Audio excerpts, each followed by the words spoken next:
class we are going to talk about cell breakage, issues involved in cell breakages, various techniques that are practiced for breaking cells, and a couple of problems as well.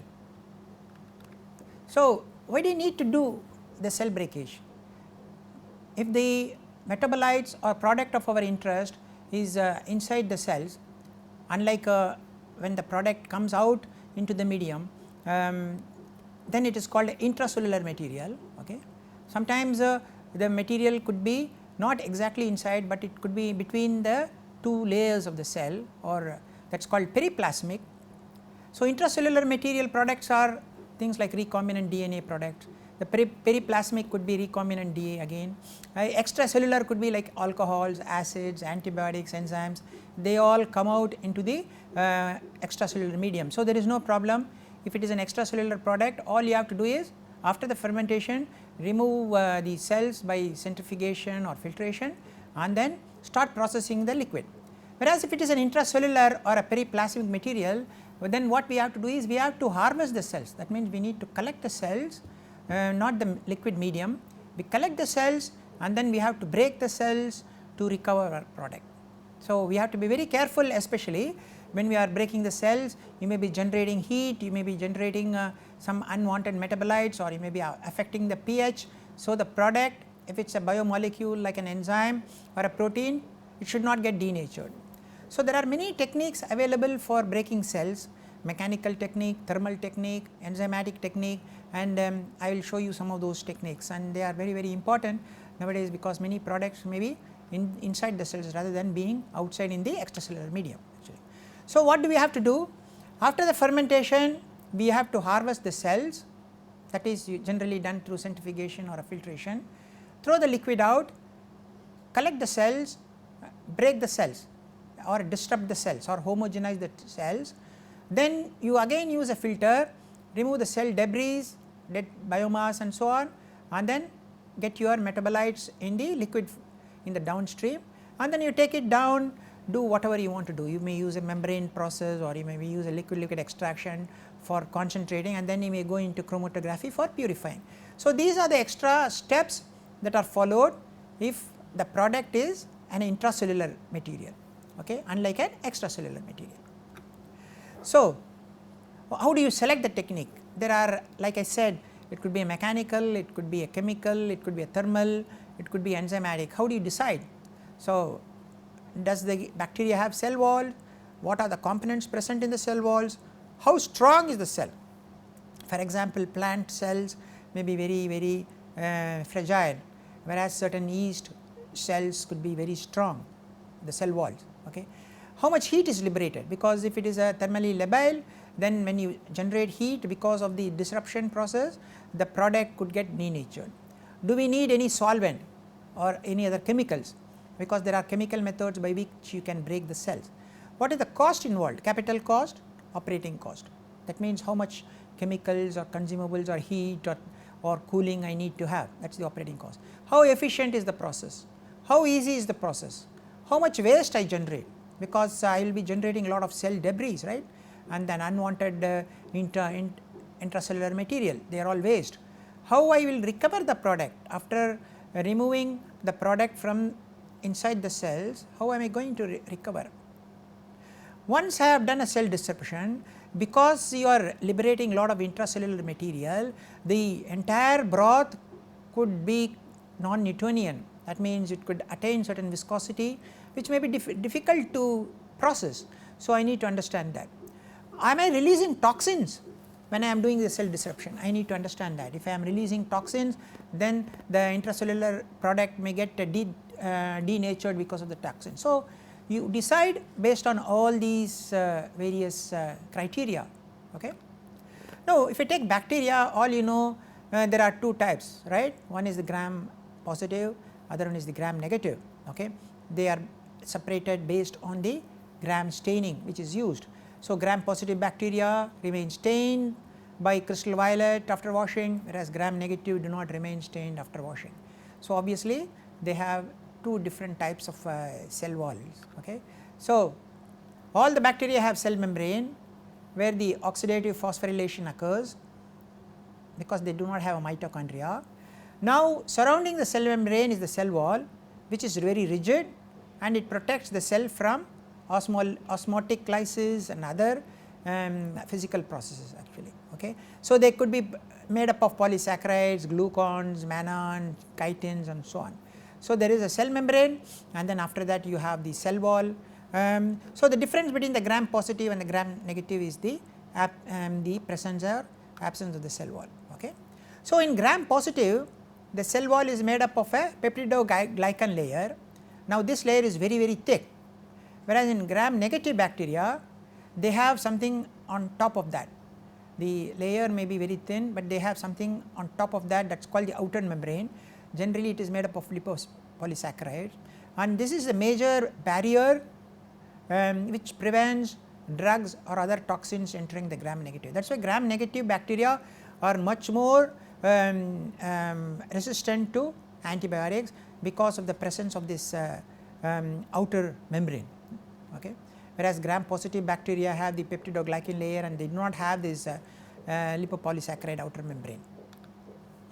So the region between the inner and the outer membrane, this is called the periplasmic space actually. So in gram negative bacteria they store a lot of degradative enzymes in the periplasmic space.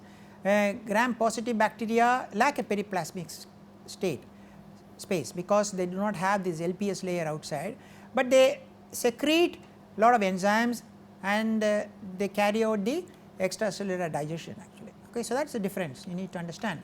So gram positive bacteria are generally 0.5 to 2 micron in size and they have cell walls of quite small, 0.0 to 0.04 micron thick, and the cell wall is made up of peptidoglycan, which is polysaccharide. If you take gram negative, they are much smaller, 0.5 to 1 micron in size, and the peptidoglycan layer is very thin. It has got a periplasmic space, and on top of that there is a LPS layer also, membrane also.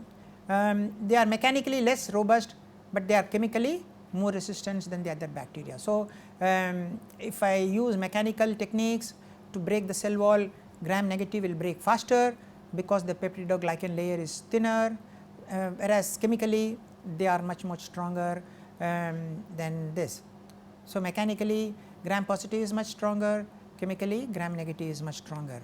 So depending upon the type of bacteria which you try to process, you can go into either a mechanical method or a chemical method.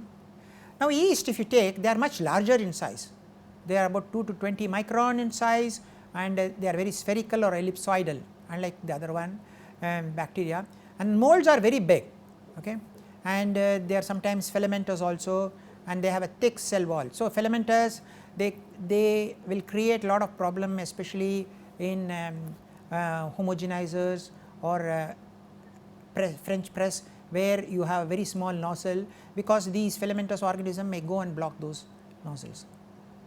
If you take plasma membranes, they are mainly made up of phospholipids. Okay. Now plant cells, if you take, they are very big. They have thick and strong cell walls, mainly composed of cellulose. They are difficult to disrupt. Whereas cultured plant cells are less robust than real plant cells. If you take animal and plant cells, the size varies between 100 to 1 micron. So you see they are very big. Animals have no cell walls, animal cells have no cell walls, so they can be ruptured very easily in one pass itself actually at about 2000 psi. Whereas insect blood cells will require 15,000 psi, yeast cells will require 20,000 psi, and plant cells will require 40,000 psi. You see, depending upon the thickness or the toughness of the cell wall, you will require different types of pressures to rupture or break the cell walls. So animal cells will require lowest, then comes yeast cells, then comes finally the plant cells actually. So animal cells, they do not have cell walls, they are very fragile and they are quite big, they are micron in size. So growing animal cells in mechanical agitated vessel is difficult. That is why generally animal cells are grown in non-agitated vessel. They are very spherical or ellipsoid in shape. They are eukaryotic cells actually. They are enclosed by a plasma membrane and they contain membrane bound nucleus and organelles. So if I am going to recover products and if they are membrane bound, then I need to collect the membrane and then I need to recover the product from the membrane to which it is bound to actually. Now, breaking of cells, like I said, there are different techniques available. You have mechanical technique, chemical technique, thermal technique, biochemical techniques. Okay. So, you can use any one of these techniques depending upon your requirement and type of cells you are trying to bake, whether it is plant or animal or bacteria and so on. So, there are techniques like high pressure homogenization, bead mill, osmotic shock, thermal method, enzymatic method, chemical method, like you may use chemical detergents, you may use solvents like toluene, urea, antibiotics, latex, or you can also use mechanical methods like ultrasonication, freeze thaw cycling. So, all these are large number of methods available, and some of these methods are for laboratory use and some of the methods are for large scale plant use. So, we will briefly touch about each one of the method. Okay. Now, lot of nucleic acids may be liberated when you break the cells. So, obviously they will increase the viscosity of the broth, and then your broth becomes a non-Newtonian liquid. Okay. If you take heat shock type of method, where you are heating it and cooling it and heating it and cooling it, thereby the cell walls are damaged and broken. It may denature the DNA and RNA present inside, and that will also increase the viscosity. If you use high temperature or if the temperature rise happens because of the breaking of cells, then obviously it is going to degrade the protein or the enzyme present inside the cells. So, all these are issues which one need to think about. So, what is a bead mill? Bead mill is a long tube, hollow tube, where there are a lot of beads present inside. Okay. These beads are made up of ceramic or metal. So, they rotate slowly around 1500 to 2250 rpm. So, the slurry comes inside. So, when it rotates, the beads, the metallic or the ceramic beads hit each other, they also hit the cells, thereby disrupting the cells actually. Okay. So, this is quite a good method for industrial application. We can have cells of about 30 to almost 60% by weight wet solids percentage. So, the release of the intracellular material is considered to be a first order process. Okay. Generally we take it as a first order process. C is equal to C naught multiplied by 1 minus e power minus kT. That is how it is assumed actually. So, the concentration will slowly increase exponentially and reach the maximum value. K is nothing but a constant which determines the first order rate actually. K is sometimes defined as 1 by tau, where tau is the characteristic time. Okay. So, this is a first order process, and generally this type of equation is able to describe the release of the intracellular material. Okay. If you take cell disruptor, what happens is there is a chamber, high pressure chamber, there is a low pressure chamber. So, the cells are compressed to very high pressure and they are introduced through this nozzle and released on this side. Okay.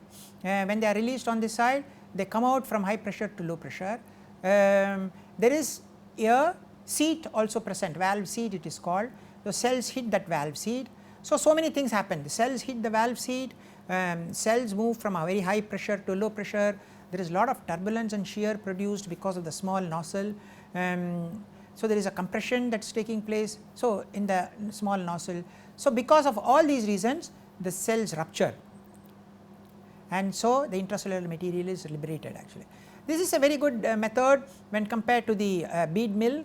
So, you are not really destroying too much of intracellular material, unlike the bead mill method actually. The heat produced is much slightly less than the bead mill, but still heat is produced quite a lot during this operation. So, enzymes and proteins are released at various rates depending upon where they are located. So, if the proteins are located in the periplasmic, they are released first. If the proteins are unbound, they are released in one pass. If the proteins are bound to the cell wall, you need many passes through the same cell disruptor to release the protein. So, at various time periods, the products keep coming out actually. Okay. So, again we consider this the cell disruption process as a function of pressure, that means amount of pressure we put in, or the delta P, that is the pressure difference at the high pressure vis-a-vis the low pressure region. Okay. and the concentration of the product released is again considered as a proportional to velocity raised to the power 1 by 3, and the velocity or the throughput is proportional to the pressure actually. And again the concentration release is assumed to be a first order process. C is equal to C naught 1 e power minus k n, n is the number of passes. Okay. So, in the previous bead mill we had e power minus k t, here we are having e power minus k n. So, again it is considered as a first order process, and the k depends upon the type of organism, whether you are using a bacteria or whether you are using a yeast, the k values differ, and the k value will depend upon the pressure. For example, if you look here, we see that k is proportional to the pressure raised to the power 2.9 for the yeast like Saccharomyces, and whereas it is raised to the power p raised to the power 2.2 if it is a E. coli bacteria, right. So, the k depends upon the type of organism which is being broken, and n is the number of passes, and p is your pressure. Okay, so, the release of the protein in the extracellular region we always consider as a first order process like this. So, C is equal to C naught 1 minus E t by tau. Tau is called the time constant of cell release, okay, or e power minus k t, again k is inverse of tau. C naught is the maximum concentration or the amount of active protein present inside the cells, and C is the amount of active protein released in the extracellular region. Okay, let us look at a small problem. So, what I am saying is we are homogenizing a cell suspension to release enzymes. 50% of the total present is released in 16 minutes. Now, if I want to release 90%, how much time it will take? Okay, 50% of it is released in 16 minutes. For 90%, how much time is released? So, the intracellular release follows a first order model. So, we all know what is a first order model. C is equal to C naught 1 minus E t by tau. C naught is your total concentration that is possible, t is the time, and tau we call it as the time constant or characteristic time, and so this is how a first order model looks like. Now, the problem says 50%, so C by C naught is 0.5, and the problem says in 16 minutes 50% is released, so t is 16. So, what do? We substitute into this equation and we estimate tau, that is the time constant. So, very simple. So, we substitute all these and we end up with the time constant of 23.08 minutes. Now, the second part of the problem is how long it will take to release 90% of the total. That means C by C naught will be 0.9, and now we know tau, which is 23.08. So, we substitute that into this equation and we are supposed to estimate this time t. So, when we do that, we get an answer of 53.1 minute. So, for 50% release it takes 16 minutes, for 90% release it takes 53.1 minutes. So, you can see from this problem that as we want more and more percentage release, the time will be longer and longer and longer, because any first order process, as you know, it will go up exponentially and it will slowly keep on increasing. So, if we want to have much higher percentage release, time required will keep going up and up and up and so on actually. Now, there is another cell disrupting technique that is called homogenizer. So, what it does is it sucks in a cell suspension, okay, through this piston, and then it compresses your cell suspension. So, the cells have to move out through these small nozzles. So, during that process the cells get ruptured, okay. So, it moves up and down, this piston moves up and down, the cells are drawn in and then cells are compressed and sent through these nozzles, and during that process cells get disrupted.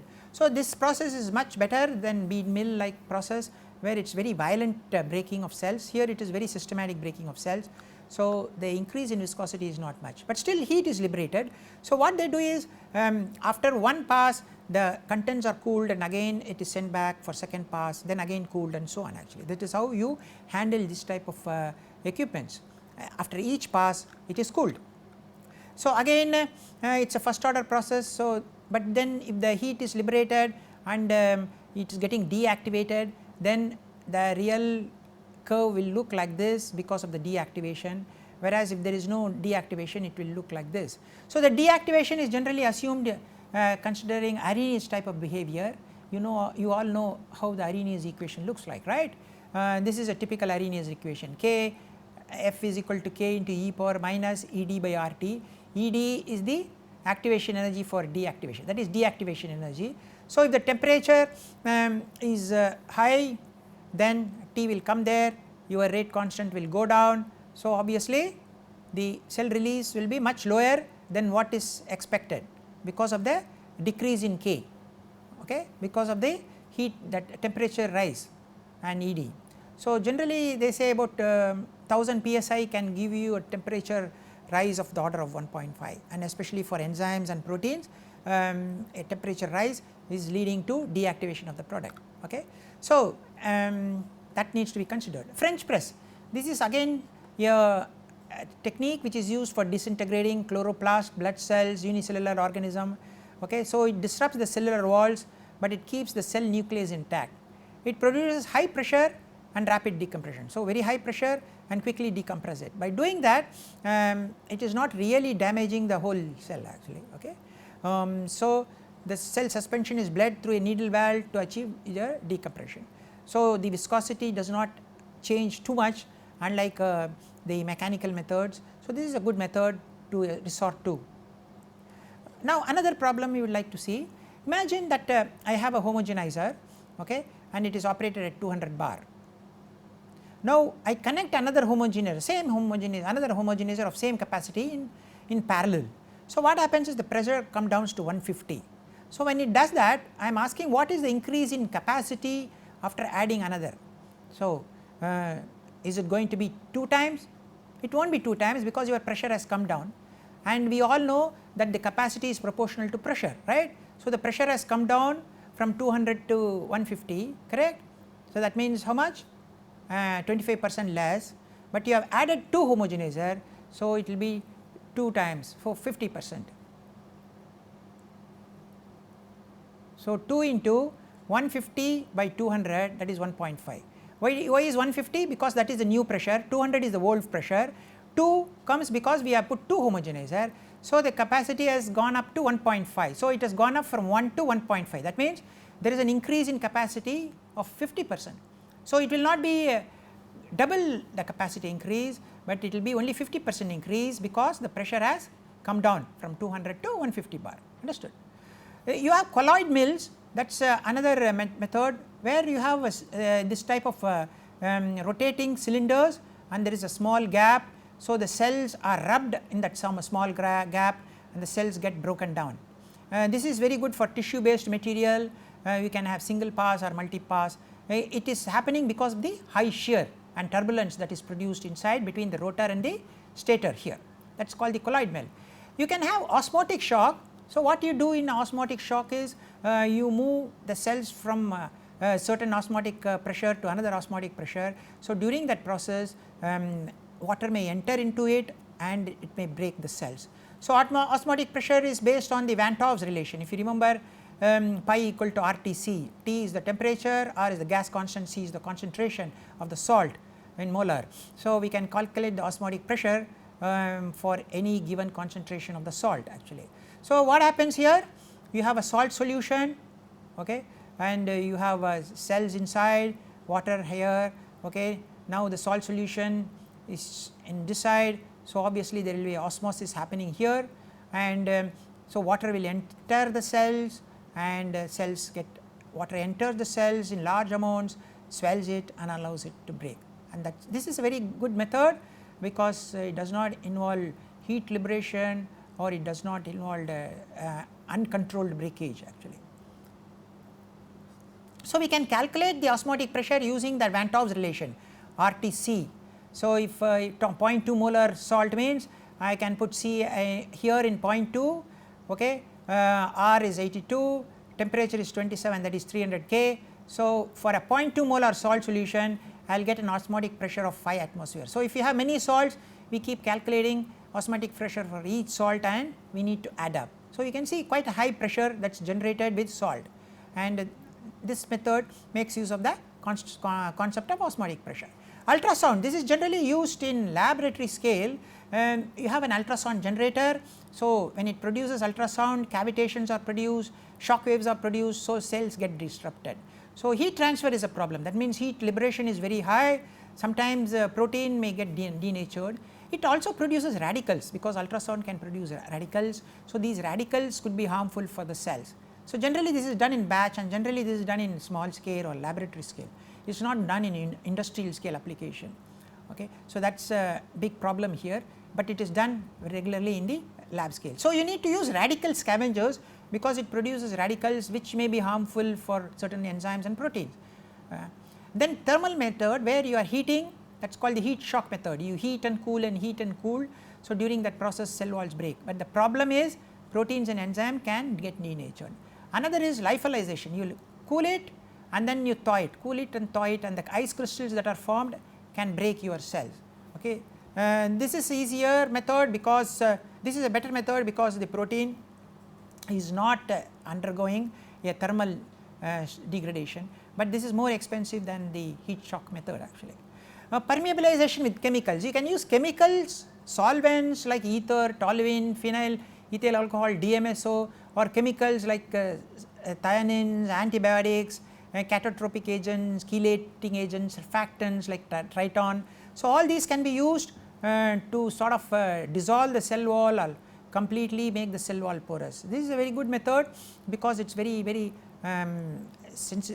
method which does not produce heat, does not produce any harmful products, but then the chemical should not harm the protein or enzymes which you are interested in, which is present inside. So, otherwise chemical methods are quite a useful method, because they are very simple method to use, and they are very mild methods to use. Okay. EDTA is a chelating agent. What it does is it permeabilizes gram negative bacteria. It binds to the cations like calcium, magnesium, which are present in the membrane, thereby it is disrupting the membrane stability. That way it is releasing the internal contents actually. Okay. So, it removes these cations, lipopolysaccharides are disrupted. So, that is a very good EDTA. You also use catatropic agents like urea, guanidine. They bring hydrophobic compounds into aqueous solution. Okay. So, they disrupt the hydrophilic environment of water, they weaken the hydrophobic interaction between the solute and molecules. Okay. So, like detergent, Triton X, you can use catatropic agents like guanidine hydrochloride and so on actually. But then the chemicals could be costly, and then later on you may have to remove the chemicals from your product. So, that may require certain intelligent thinking actually. You can use enzymes as well to permeabilize cells. Enzymes of course can be expensive, so you have to be careful to use cheap enzymes.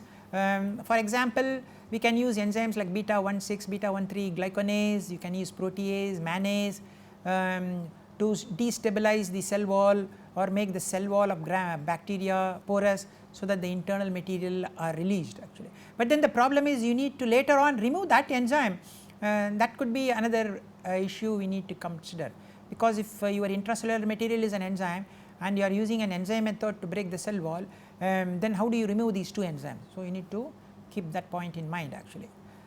So, proteins such as protamine or cationic polysaccharide chitosans can permeabilize these cells. So, mammalian cells can be permeabilized by natural substances like viruses or streptolysin. Lysozyme, this is an industrial process. Lysozyme from hen egg white is a lytic enzyme, and it is used to lyse gram positive bacteria. It is used in commercial industrial scale actually. Okay. So, lysozyme is quite cheap, and it can nicely make the cell wall of gram positive bacteria porous, and thereby allow the release of the intracellular material. Okay.